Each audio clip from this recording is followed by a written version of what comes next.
to QI for the J-Series Christmas special, which is, of course, called Jingle Bells. And just look at my lovely, shiny baubles. The sparkling Danny Baker. Thank you, good evening.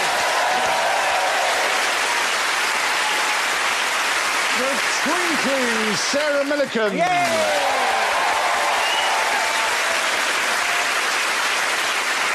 The glittering Phil Jupiters.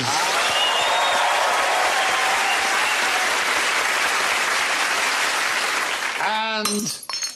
oh, he's fallen off the tree, Alan Davis. So,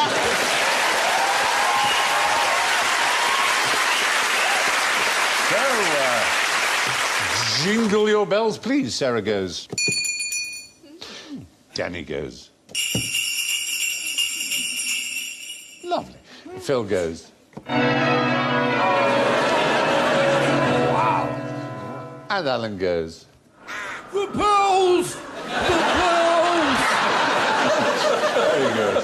So, now, first question. It's a musical question. Where did Beethoven put his jingling Johnny? Yes, Sarah. Mrs. Beethoven.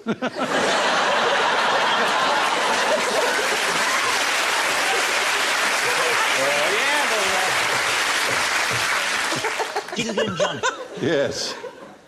I can't imagine a jingling Johnny, and it's something that the good folk at Durex have obviously missed out on. Oh. A seasonal range. But actually, you know, with a bell in the... Body round it. Yeah. Oh, nice. I'll take that copy of 50 Shades of Grey away from you.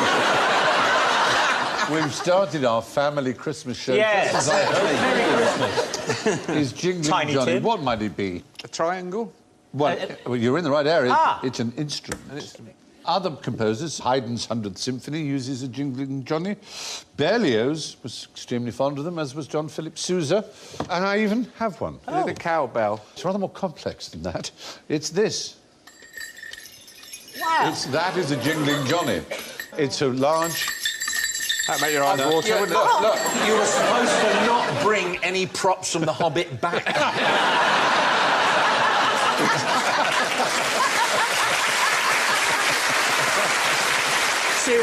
Seriously, I could see you could go to Stonehenge next summer solstice and you could own the joint with that. It was used as a marching... you up and down it with a march. Up and down. That's it. Yeah. The army that used these began with J and has a connection with Vienna, the siege of Vienna. If that means anything historically to you. As opposed to, the feeling has got only you and I, this means nothing to me. Oh, Vienna. It's not Ultravox, it's earlier than that, Vienna. Very good popular culture, remember. It's good that I should know that. I don't know I knew that either. Between Vienna and the East, the whole of that part of Eastern Europe was owned by an empire. Ottoman Empire? The Ottoman Empire. And their elite corps was called Janissaries. And the Janissaries used these as they marched. And Beethoven used it in one of his most famous compositions, Ninth Symphony, the Choral Symphony. Yeah. He uses a jingling Johnny. And Hector Berlioz, one of the great French composers, claimed that the shaking of its sonorous locks added brilliancy to marching music. Oh, I believe that it was later taken up, wasn't it, by on the X Factor? Is how they do But you're a boy, make a big noise. Take it away. It's compulsive. Take it away from you. Yeah. It's the Casio of its day. It is. There are Casio. there are other instruments of this nature. Buskers make their own versions. There's a thing called the lagerphone. It's an Australian version where the ringing noise is made by, can you guess? Lager. Oh, yeah. Yeah, crowns. The crowns of bottle tops, yeah, exactly.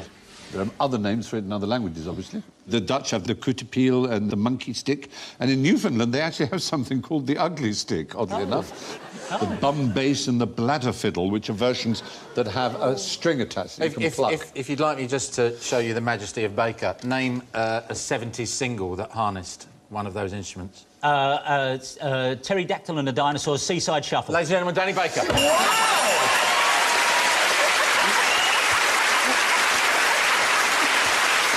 It's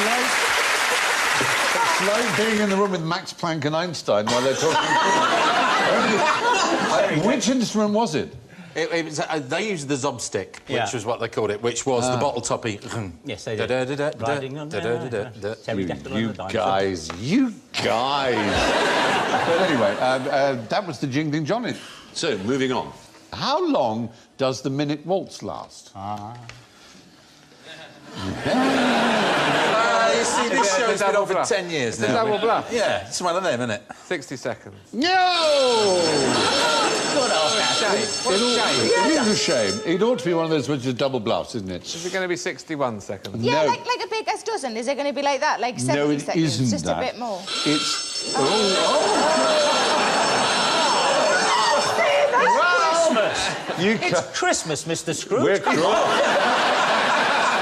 Be of good cheer. I'm sorry, Sarah Cratchit. You've got to stay in. No, the fact is... An hour. Well, Fortnight. fortnight, I like that. Ages. No, it's almost my fault, except it isn't. It is universally accepted that it's called the minute waltz. But... I'm It's actually the minute waltz. Yes! Oh, It's the points are minute back. waltz. It was originally called by... Who wrote it, by the way? Phil, who wrote that? Would you like to hear a piece of it that might give you a hint? Chopin. Very good. Chopin. It's Frederick Chopin. Everyone calls it the minute waltz, Oh, but it I was see. actually called the minute waltz, the tiny waltz, because it was originally called the little dog waltz. It was inspired by watching a little dog chasing its own tail. Oh. And he wrote the piece. And you can play it in 60 seconds. If you do so, it's almost inaudible. It would be an act of great virtuosity. Liberace cut out what he called the boring bits and played it in 37 seconds. But generally speaking, it takes quite a lot longer than a minute to play it. But there is a Guinness record for the fastest pianist. The greatest number of notes played in a minute. 700. 700? Yeah. 700 in a minute. Yeah. Bloody hell. Yeah, that would be... It'd be a good Morse coder, wouldn't it? 10 fingers. No, with one finger. This is played with one finger. Oh. 9. It's 498. 498 notes in 1 minute, with one finger on one note. His name was Balázs Havasi. He was Hungarian. Imagine if he'd had the other 9 fingers, what he could have done. I bet Mrs. Balassi was delighted.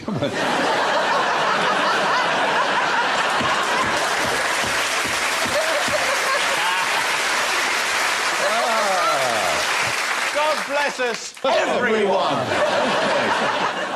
Chopin, as it happened, was one of those people. It's common among sportsmen, I believe. Boxing managers and rowing coaches always recommend that before the day of an important race or fight, you do not release your precious fluid. Yes. If you're male. And Chopin believed that. He thought ejaculation weakened the creative impulse. He died of TB, he died of consumption, and in his last days he coughed blood onto the piano keys. It was one of the great romantic images. He was Polish, of course, but spent most of his time in Paris. His lover, whose name was? Dave. George, sorry. But she was a woman. She was a woman. Georges Sand, yeah, the great French writer. And they had this turbulent and extraordinary affair. And he died very young, but blood on the piano. True sad. Oscar Wilde said, after playing Chopin, I feel as if I had been weeping over sins that I had never committed. Which is rather beautiful. But he is many people's favourite composer because he's so utterly, achingly romantic. Who sang the first advertising jingle, as it's Jingle Bells Day today? Wasn't it? Marconi himself, surely. Marconi. What, Hey, do you mean radio, it's the way forward. Hey, pop that hasn't been invented yet, Pickles. This is Marconi. I was at a party at the BBC and I sat next to Marconi's widow. I have touched the wife of the man who invented radio. That does seem weird, doesn't it? That she was still alive. Where did you That she touch might, She had been a young girl and he was quite an old man when they married. But nonetheless, it's weird to think that I could have met the inventor of radio's wife. Anyway. But the first jingle wasn't on the radio. Oh, music hall? Well, no. The first people ever to sing jingles would have been as it were, you and me. They were written in newspapers and on pieces of paper with products. There would be the music written out with the words so that you would sing it yourself. Oh. So you bought a packet of cigarettes and it went, I'm smoking cigarettes, I'm a man, whatever. Because this was 20 years before they invented radio. We're talking about the 1870s and the 80s. Of course, a lot of people had little pianos in their front parlours, and they would get round and sing the, you know, the Wrigley's song or whatever it was. And so the first people ever to sing jingles would have been the members of the public themselves. If you heard that von Moltke, there's a wax cylinder of von Moltke, the German general, and it's the only recorded voice of someone born in the 18th century. He was born in 1798. You can hear his voice. That is extraordinary. Well, I remember I had the good fortune to meet Alistair Cook, the great broadcaster. He said, shake my hand. He said, you're shaking the hand of someone who shook the hand of Bertrand Russell, the philosopher. And I said, wow, that's amazing. He said, oh, no, it's, that's not too strange. He said, what's strange is that Bertrand Russell's aunt danced with Napoleon. So I shook the hands of someone who shook the hands of someone whose aunt danced with Napoleon. It's pretty amazing, That is it? something, yeah. Let's go around the table. This hand shook the hand of John Lennon. Oh, wow. Wow. That's and to good. him. Yeah. Wow, there we're passing it on. Louis Spence, I've shook his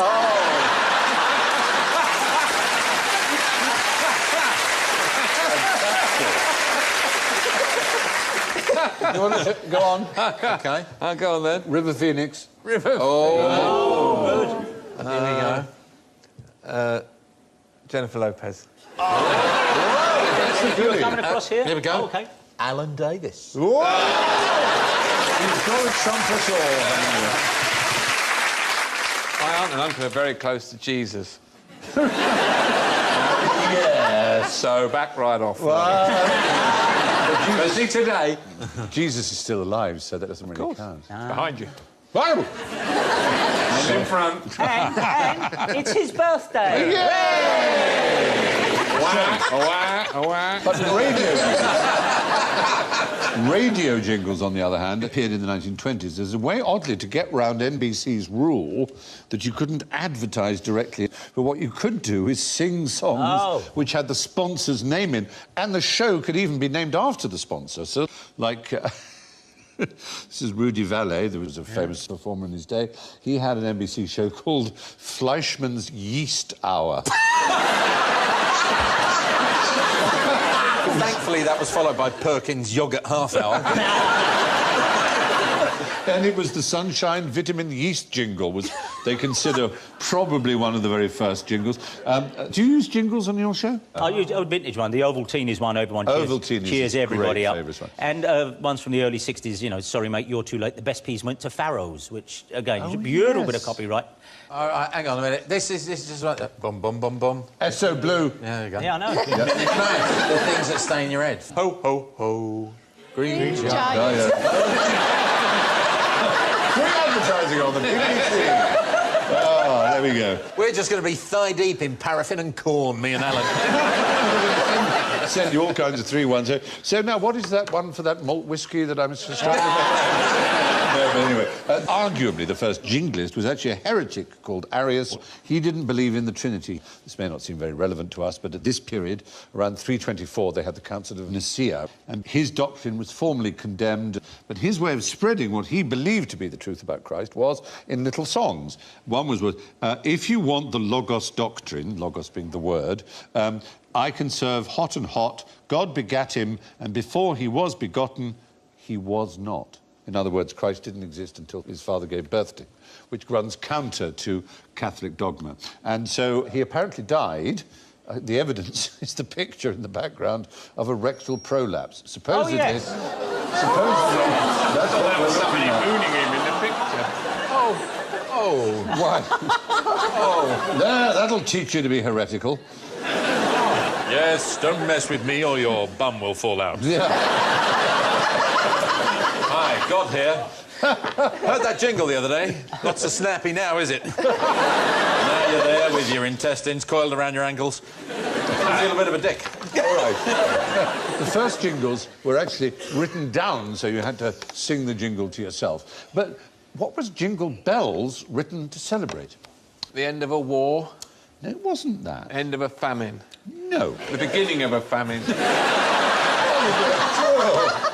The arrival of the first member of the Ku Klux Klan in Iceland. It does look a bit like that, a bit, doesn't it? Christmas. No, not One of these days there'll be a double bluff. There will be. We do have double bluffs concealed within. It was written by a man whose nephew went on to become the richest man in America. Rockefeller. No, J. Pierpont Morgan, the great banker.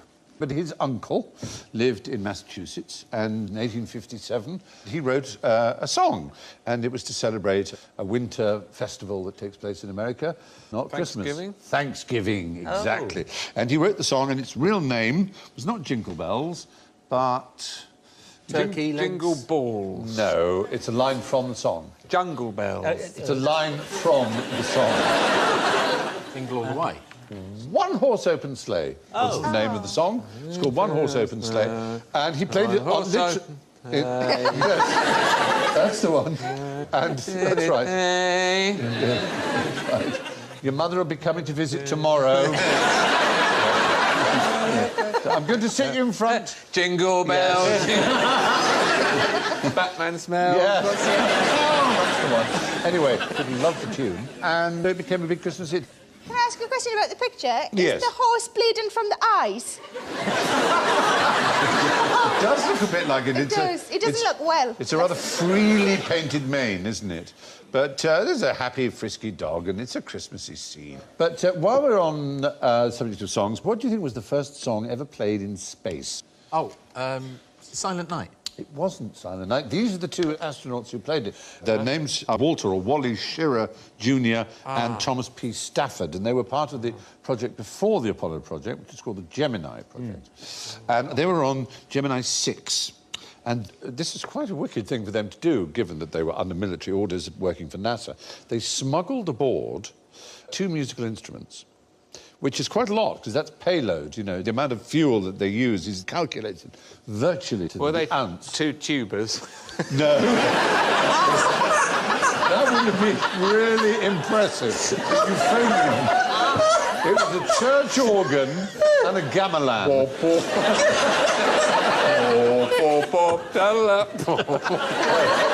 They were at least small enough to smuggle in. But what happened was that their re-entry was on the 16th of December. As they were working out their angle of re-entry, they sent this message to Houston. They said, Houston, we have an object. Looks like a satellite going from north to south, probably in polar orbit. Looks like he might be going to re-enter soon. You might just let me pick up that thing. I see a command module and 8 smaller modules in front. The pilot of the command module is wearing a red suit. And then they got out what they'd smuggled, which was a harmonica and sleigh bells, and played Jingle Bells. But just for a second, Houston were going, oh, my God! There's something... We've just... So he is real, then?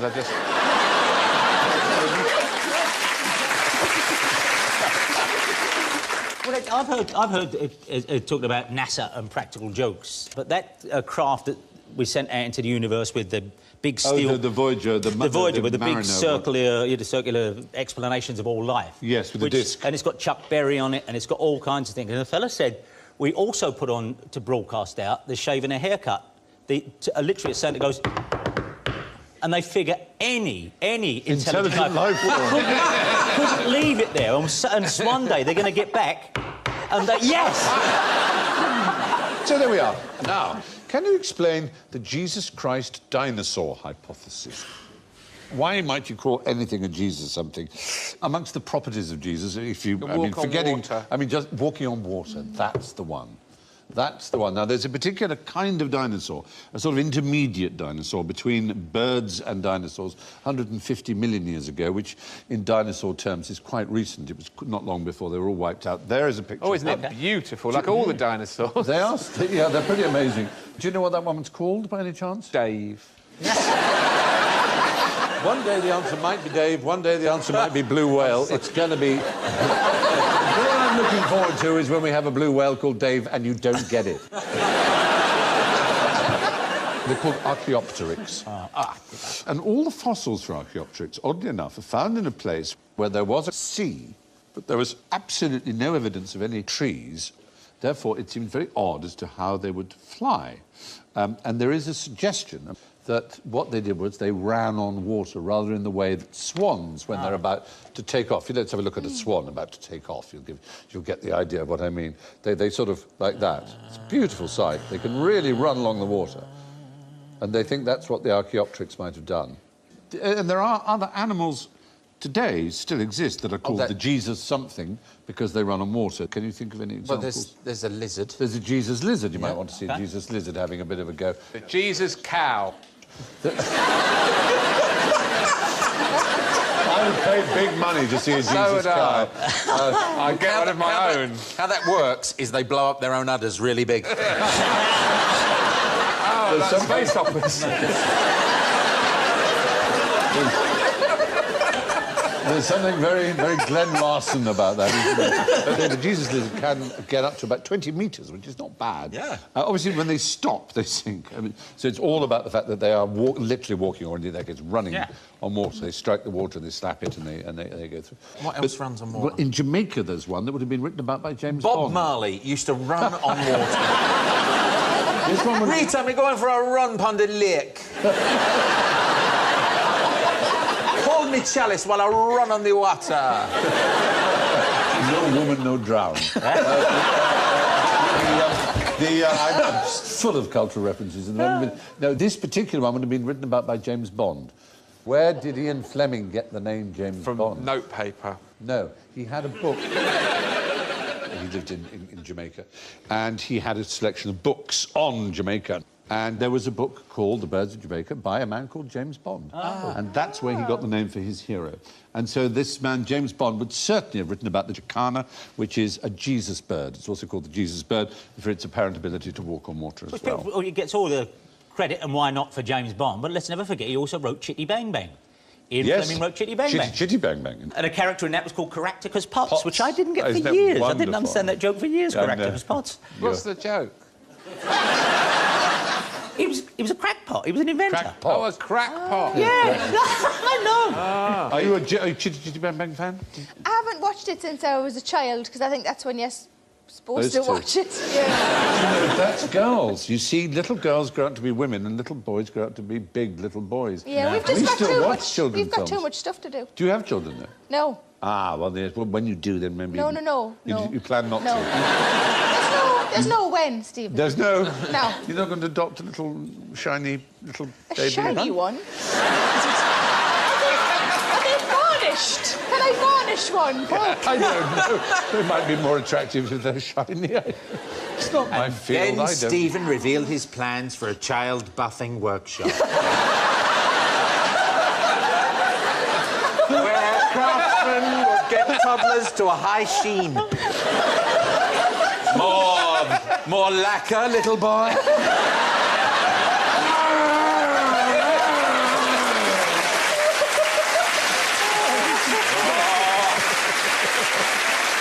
You're the shiniest one. We should put you in Harrod's window. I'm still alive in here. I'm still alive in here. Why, I can Help see... me. I can see my face in your face. You might have changed my mind. I thought they were very matte. I had no idea. Nice, shiny Thank little you for baby. that. I didn't end up with... Although it's slightly put off by the idea of the child buffing.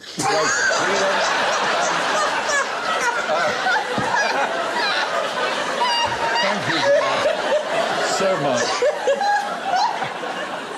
Let me take you back now to your childhood and innocence. You remember all those white Christmases? No. No? Okay. I remember one. Yeah. 1971. 1970, the January was 71. There you go. Christmas Bang. itself, 1970. Had you said yes, I would buzz you, because you don't remember any, because you're from the southeast. You might remember a few more, because South Shields has had more. We've actually tried to work out how many white Christmases you've had. We think you might have had them when you were 1, 3, 4, 5, 6 and 9. Wow. Which is actually quite a lot. That is quite a lot. Because in the whole of the 20th century, if you lived in London or the southeast, there were only 4 white Christmases. I know. It is extraordinary. And they were in 1927, 1938, 1970 and 1981. As we know, in the 21st century, we've had a few. But what's important about this is that in the early part of the 19th century, around about 1812 to 1820, there were 8 in a row. Oh. Now, why was that important to our culture? Is that when the song was written? No. No. A certain child was born in 1812. We were Jesus. Norman! You really do need a little bit of a religious education. This was an author, a writer, who created the idea. Charles Dickens. Okay, Charles Dickens. For the first 8 years of his life, it always snowed on Christmas Day. And so whenever he mentions Christmas, not just in A Christmas Carol, but in several other novels, it's always snowing. And this helps the myth in British culture of a snowy Christmas. He also lived at a time known as the Little Ice Age. You know this, I'm sure you've seen paintings of fairs on the River Thames. Yeah. There were times when the River Thames froze so solidly, they would have fairs, not just fairs, they'd have bonfires on the ice. Those crazy cockneys. Yes. they could guarantee... Light a fire up. Yeah. It's freezing. Let's light a fire on the river on the ice. What could possibly go wrong? Well, the odd thing is... It's cold on the ice, isn't it? Yes. Let's light a fire and drill holes. But the odd thing is nothing did go wrong because it was so thick, the ice. The last Frost Fair, as they were called, was in 1813-14 on the frozen River Thames. Wow. But anyway, this century we've had more White Christmases, as we know, but only 4 in the entire 20th century, and only 2 in our lifetimes. Yeah. More in Scotland. I'm really being very metrocentric here, and I apologise for that. But that's just the fact of the matter. So describe a typical snowflake. Six-sided. No, it is an odd misconception that people have that snowflakes have 2 properties. One is that they're hexagonal, 6-sided. They're cold. They're made of No, snow. that is true. Yeah. No, I'm talking about the common fallacies. Oh. Right, the fallacies are... Well, try describing a typical snowflake, Stephen. Yeah. Oh, bless, I'm sorry, I didn't mean to just slap you down. It's like, oh, I feel like puppies run into a mirror. I'm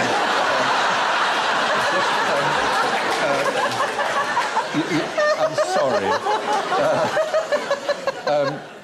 Another misconception about them is not just they're 6-sided, but that they're always...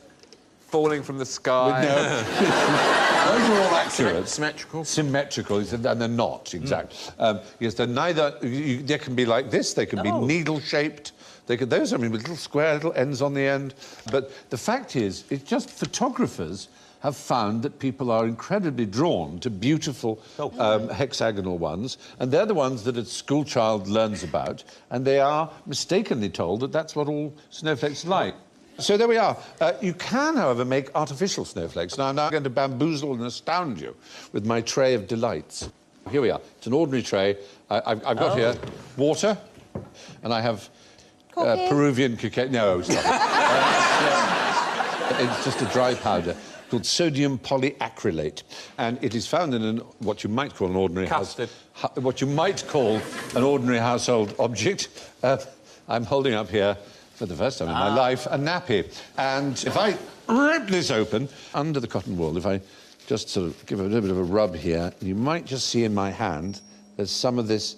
Can you see it there? Yeah. Yep, some of this powder.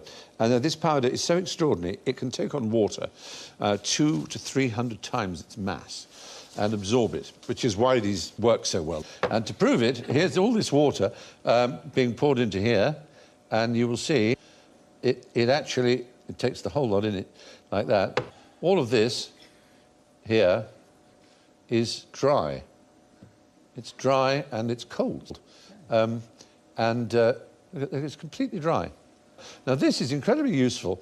We have a leading company in Britain that does something better than anyone else in the film business, and that is they make, guess what, artificial snow. And the company's name is, not surprisingly, Snow Business.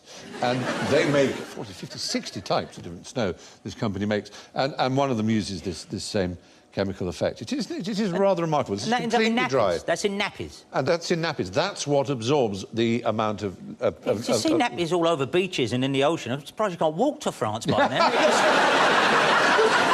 It would be like babies would be like the Incredible Hulk and just burst it out of their clothes, wouldn't they? I agree. It sort of puffs it up a bit, but it stays dry. But did you like your little chemistry lesson? Lovely. Oh, hooray. Thank you very much. Well, so anyway, what's the best thing to do with your old Christmas tree? Yes. I put mine back in the spare room. I do, and it's still fully decorated. Oh, so you have an artificial one? Of course. Oh, I see. I just unplug it and then put it all in. So in my spare room, it's always Christmas. Oh. Well, imagine if it was a real tree rather than an artificial one. Right. Sell it to Africans, because according to Bob Geldof, they don't know when it's Christmas. And any time the as soon as it's you wouldn't know. So, oh, here's a tree when you finish with it. But when you finish with it, it's too late. It won't be Christmas. No, they don't know. Do you know when it's January? Yeah, but do they know it's Christmas time lying. at all? You're No. And so compounding the felony. But it's rather pleasing. It's actually possibly the best thing you could think of doing it. Give it to a zoo. There are animals that would love it. In Germany, they do this regularly. In elephants love it. An elephant can have 5 Christmas trees for lunch. 5 Christmas trees. And giraffes, rhinos, a Dresden Zoo, camel, deer, sheep also enjoy it. So before London Zoo writes me a letter saying, what the hell have you done, Stephen? The entire Regent's Park is covered. Ring up the zoo first and ask if they'd like your Christmas tree. But as long as it isn't too covered in hideous bits of silver tinsel and you've got rid of all the nastiness. How much cuter that elephant would look if it had a little bit of tinsel on it. Well, it might look cuter, but I don't think it's nutritively valuable for it. You know what tinsel is? Mirrors for snakes. Oh. That's rather sweet. Would you think that your artificial tree is more environmentally friendly, or is a real tree more environmentally friendly? I would think artificial, but you're probably going to tell me I'm wrong. No, it has been a moot point, but it's generally now agreed that, in fact, it is better to buy a real tree for the environment. They can be mulched, and if they have their roots, they can be replanted. There is evidence of some chemicals being emitted by plastic ones. Also, conifers have fungi on their roots that support the soil ecosystem. And while they're growing, they support bird life and also improve the soil. So in the end, you're better off buying a real one. But if I had a real one, I'd still leave it decorated in my spare. Fair enough. I can't bear people who do that on Boxing Day. Sometimes you go out Boxing Day or the day after, and there's trees outside people's houses. That's not the spirit. 6th of January. Yes, there you go. 12th night. Is it? Is it? Yes. Because that's always a perennial argument. It's the 6th, is it? Yes. 12th night. OK. Yes. Because we do it on the 5th, and that's why I've had no luck. But Well, they, no. Well, is it midnight on the 5th, or is it? Well, that's what this programme's here for. Now you've got me worried. Like well the chat rooms will be ablaze now. It's the 5th, right. If you include Christmas night, that's 1. What? Oh, hell. Oh, God. 26, 27, 28, 29, 30, 31, 1, 2, 3, 4, 5. Bang. Thank you. There you go. That's the 7th night, then. It's gone round once. I've gone round once. Get your Take that away. I'll take that away. Get your socks off. It's the only way he'll believe you. I think the jury's still out. Anyway, we're going to have a quick fire round now. It's all about Jesus, because it isn't just about eggnog and tinsel. So, fingers on buzzers. What did Jesus' mum call him? Yes? Shiny. Shiny. She might have called him Shiny. Footballs! Joe Jr. But closer, basically, yes. There is a name that he had. Jesus, the name that we have called Jesus. That's a Greek version of a Hebrew name, which is also used as a name given to people in Britain. Dave.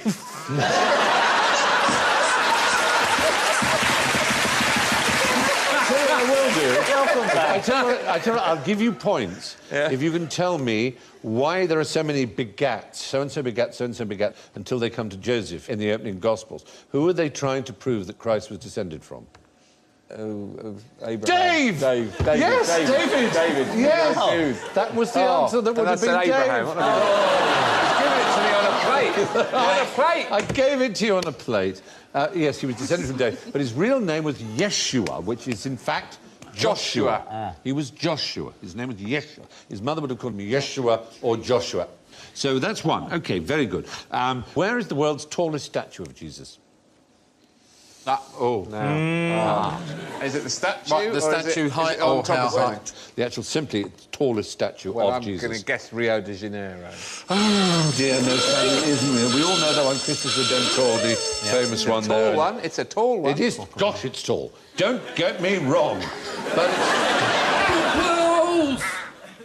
America. No, there's an even taller one in Bolivia, but that's not the tallest either. The actual tallest one is in Poland. Oh. Would you believe? In Sfdebris, I'm sure I pronounced that wrong. There it is. It's 33 metres tall, 1 metre for each year of Christ's life, plus a 3-metre crown. If the crown wasn't on that, the one in Bolivia would be the tallest. So, now, how many people did Jesus feed at the feeding of the 5,000?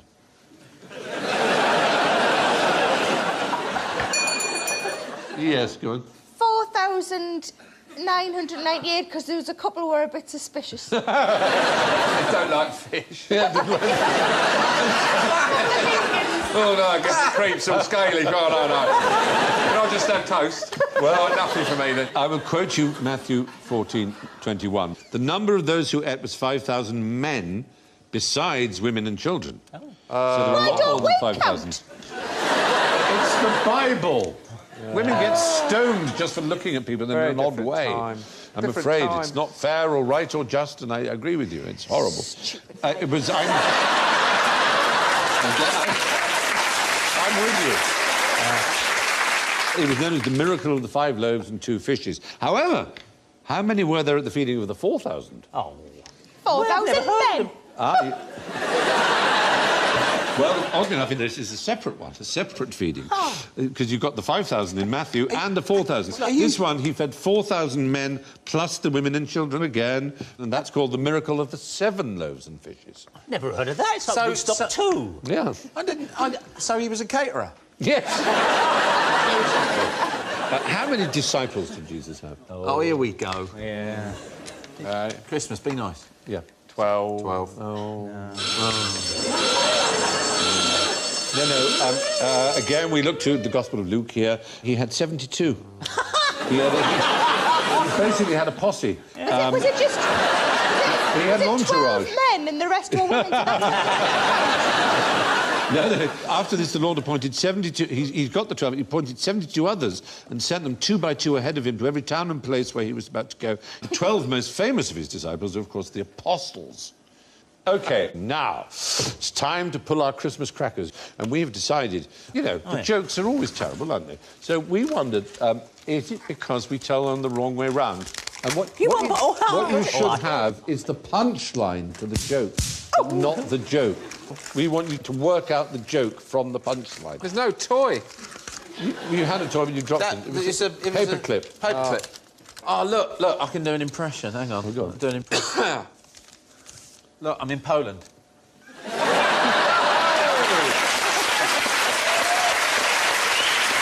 good. Right.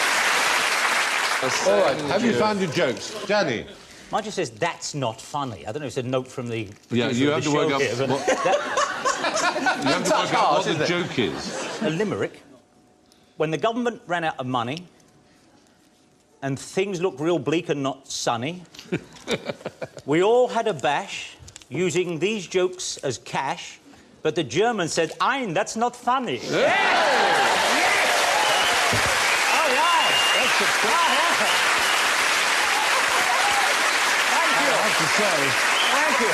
It's a lot better than the real joke, which is how many feminists does it take to change a light bulb? That's not funny.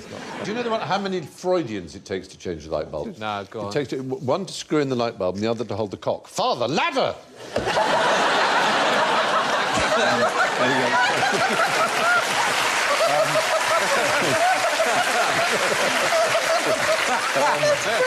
Anyway, so, Phil, what's your punchline? My punchline is subordinate clauses. Wow. What can the joke be? And the joke is, what is a sadomasochistic Santa Claus's favourite thing? Oh, well, that's not bad. The real answer is, what do you call Santa's little helpers? Subordinate clauses. Oh. OK, Sarah, your turn. What's your punchline? My punchline is the Trifle Tower. Oh, you might be able to guess this particular joke. What's the joke? That's the only reason I went to bloody Paris. Exactly. That would do it. What's tall and wobbly and is in Paris? Is, you know, the Me, when I went to Paris. Yeah. Oh, no. Not that tall, actually. Oh, Alan, we haven't had yours, have we? Well, mine says that eat, drink and be merry. Eat, drink and be merry. What do you think the joke is? What did Jesus' mum do on Christmas Day or something? No, it's what does a transvestite do on Christmas Day? Eat, drink and be merry.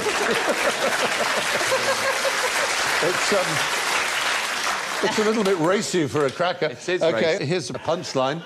She issues a royal pardon.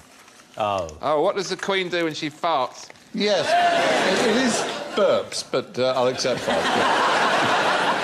Here's one, 24 days. Is that... How many days' worth of chocolate do you eat when you first buy your advent calendar? It's very close. Is it? It's what did the man who stole an advent calendar get? 24 days. Yeah, yes. That's good. Bravo.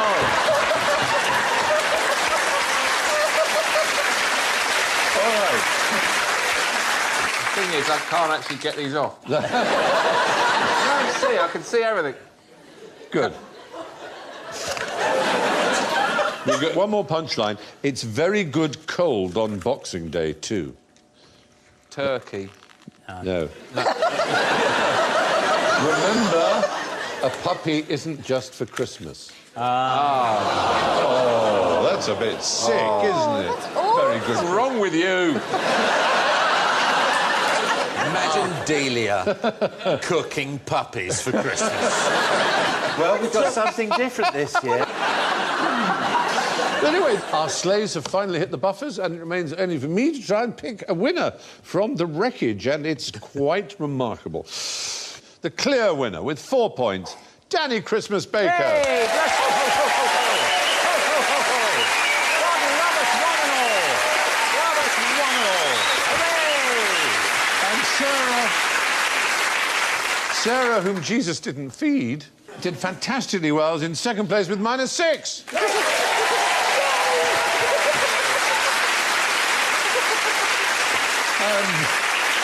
Bob Scratchit, writing away at the ledger, shivering with little coal and feeling that it isn't very Christmassy at all, on -32, Phil Jupitus.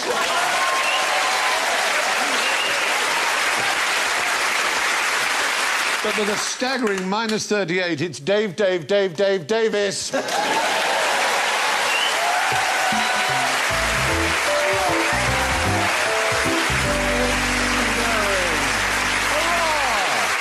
So that's all from Sarah, Danny, Phil, Alan and me, and a very, very happy and a quite interesting Christmas to you all.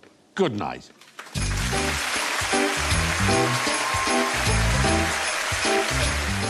Living and reflecting on the rock and roll life, God Bless Ozzy Osbourne, next on BBC Two.